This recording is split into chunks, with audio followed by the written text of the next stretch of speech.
So hey there, thanks very much for checking out my videos. I do greatly appreciate it. So we're doing kind of our little live session and we're going to deviate a little bit. So we're not just going to talk about Turo, we're going to talk a little bit about some car reviews. So essentially what I like is a series of podcasts, basically doing little reviews or quick little rundowns on um, cars that I think would be a good entry point into Turo or a good vehicle that if you're out there searching for something on a budget, what would give you a good value point, or something that would, we can kind of review and talk about recalls, serviceability, access to parts, things along that line as far as what's out there in the marketplace.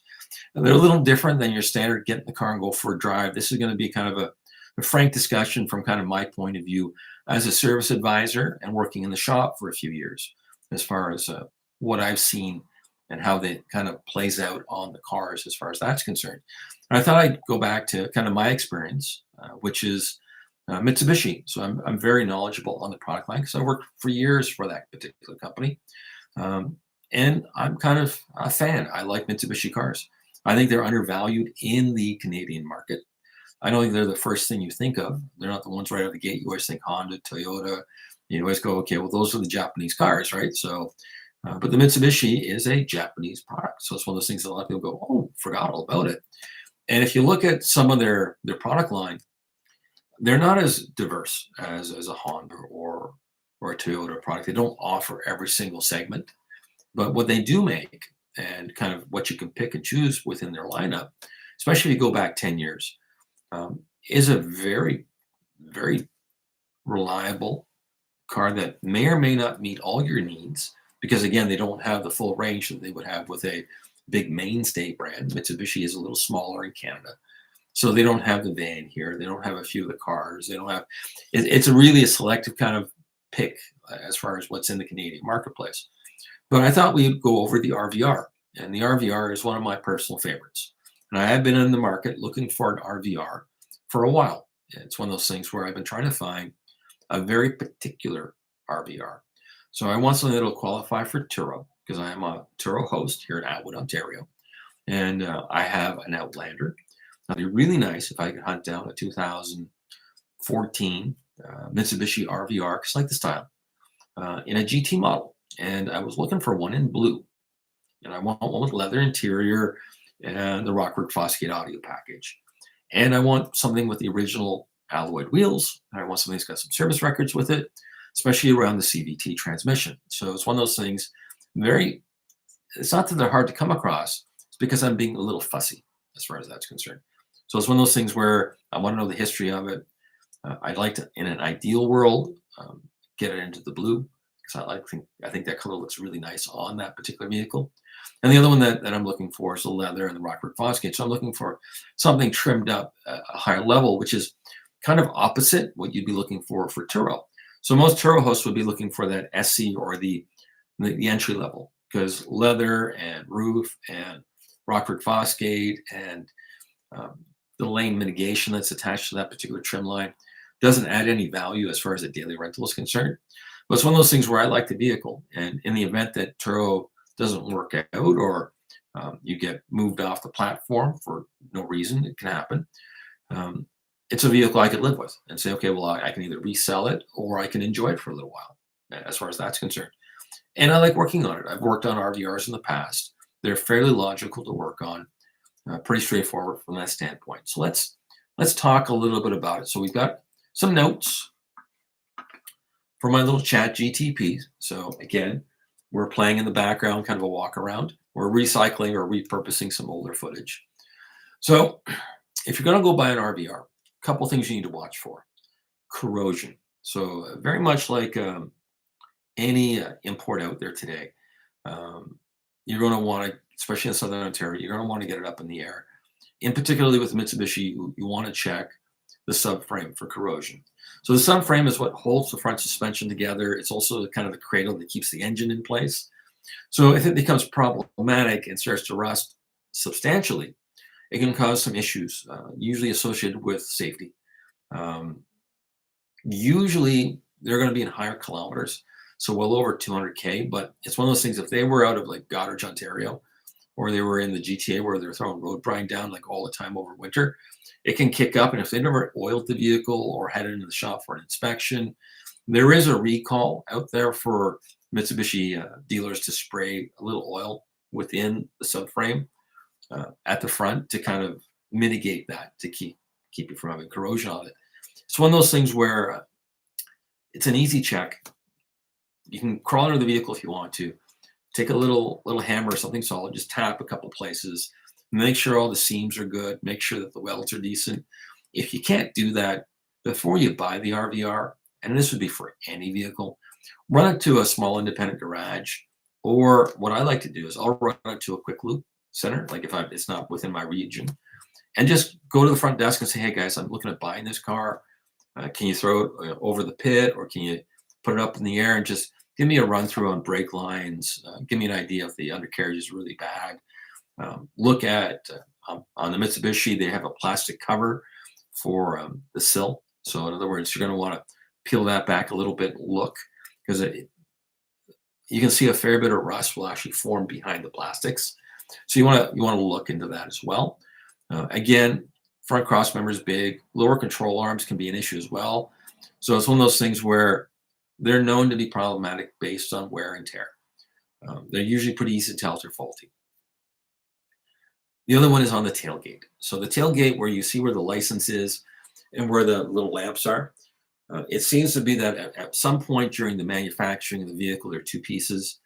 Either they didn't put a proper seal between the two pieces of metal, or they were fastened down too tight. What can happen is you'll see the tailgates on a lot of these RVRs will start to bubble, and then they'll start to develop a hole relatively quickly. So it's one of those things where visually it's going to be an issue. You're going to see it. It can develop into something bigger pretty quick. It is one of those things where it's easy to catch. Look for it. If you catch it quick enough, you can clean up the surface area, pull the trim piece off, put a little bit of felt tape on it or a little seam sealer behind it, and you can spray it down with a little WD-40 yearly if you want to. It'll stop it from having any issues. But it's a problem you'll see on some of these. And if you're out there and you're cruising along in Southern Ontario, you can look at one, you go, oh, yeah, you can see it. It's pretty common on that. Again, 2010 through 2015 is pretty normal. The other one is when you're looking at this particular vehicle, the CVT. Not that it's inherently a huge issue, but it's one of those things where if the vehicle has been abused, or if it's got a tow hitch on the back, one of those things you really want to check. Typically, with any CVT, it's recommended that you do a regular service with it. I know it's not in the service manuals, but usually it's a drain and fill. Change the filter. It's not huge. There's an expense associated to it, because there's always an expense associated to it. You want to check and see that the actual dealer out there has done the work in the past, or that they sent it out to a small quick loop. And if they've done a quick loop kind of job, you want to make sure that the actual CVT fluid is from Mitsubishi or a major brand name. Reason being is that it's fussy when it comes to fluids. It's one of those things where if you're getting hesitation or a bogging sensation with it, it's probably related to the actual fluid in the transmission. There's a band on the inside as well that doesn't do well with the cheaper fluids. So it's one of those things where check service records if you're into that over 100,000 kilometer range. And if you're in Turo, you probably are going to be over that 100K mark. So, or if you're 10 years, you're going to go kilometer wise, you're going to be 200 just because 25,000K a year is average. So engine wise, almost bulletproof. The 2 liter is really good. The 2.4 liter is decent. There's been some reports that you need to top up the oil occasionally. So yeah, you can get a little bit of, I guess you call it like a little bleed through on the cylinder walls. It'll kind of throw a little puff of smoke every once in a while. It's kind of your typical old school Japanese engine in that regards. They don't really do anything as far as failure point is concerned. But it's one of those things where you do have to keep an eye on them as they get a little older, because you'll find that you will go through a little bit of oil between oil changes. So something to watch for. The other one is if they haven't really done the oil changes religiously, it'll cause that issue. So if they've been doing it every 6,000 to 12,000 kilometers, they're using synthetic. Usually the higher K motors are fine. They don't have typical issues with head gaskets. They don't have typical issues with cracked blocks. They don't have issues with turbos because they're not equipped. Timing chain's pretty reliable. So it's one of those things that when you're looking at the motor, just something to watch for, just the regular stuff as far as maintenance is concerned. Um, Electrical stuff can be a little weird. So when you're looking at Mitsubishi, the way they've kind of put the relays and they've installed it, it can get exposed to a little bit of the environment. So you'll find that if you have an issue with glitchy electronics, usually it's going to be associated with the relay box under the hood. And usually it's one of those things where if you get into it as a service item, if they've gone in and they sprayed it with rust inhibitor, which is pretty normal if you're going to a franchise.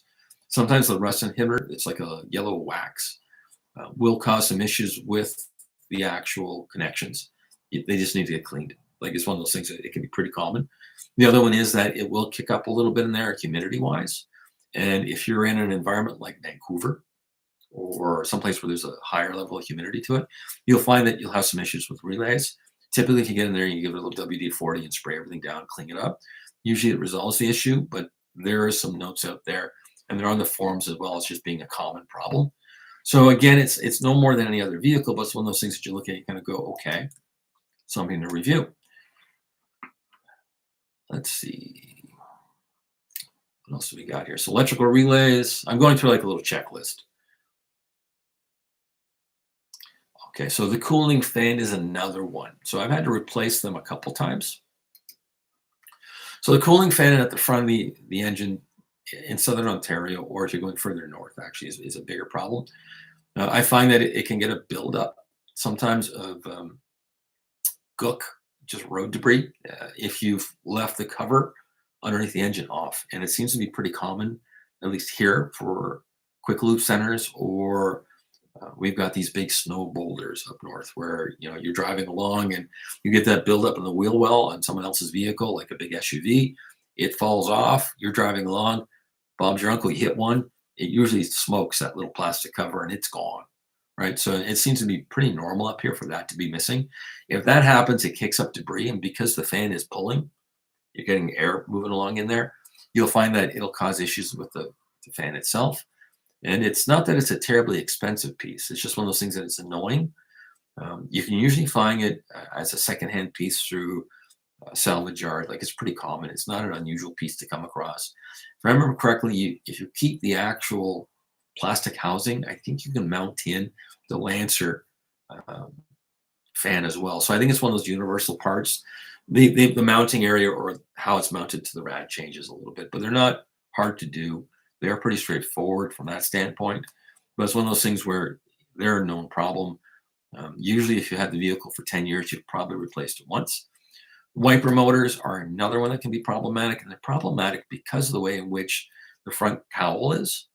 So on this one, the wipers go underneath or they kind of tuck into the hood. And if you get a buildup of ice and debris in there, it'll cause there's a little area there that allows it to drain.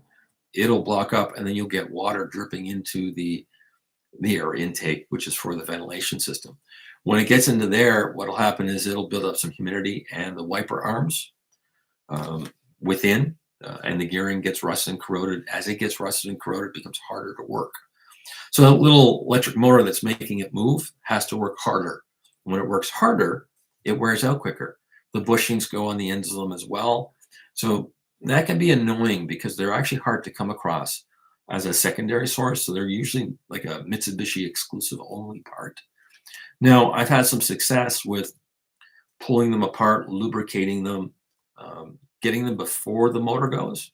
So if you hop into one, you go, oh, it's doing this real slow movement in the back, real slow movement in the back, because the little bushings on the actual wiper arms in the internal have started to stiffen up and they've become really, really, really hard for that little motor to work.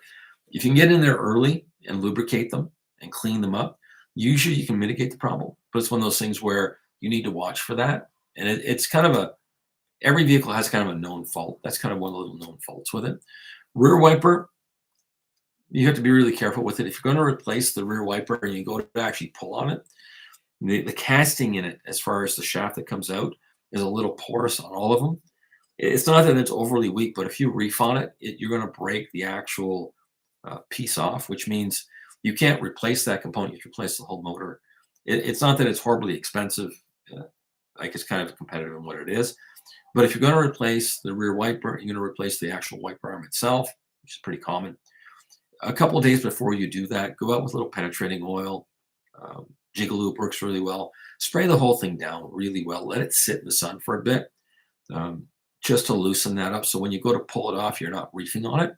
It's a pretty common breaking item.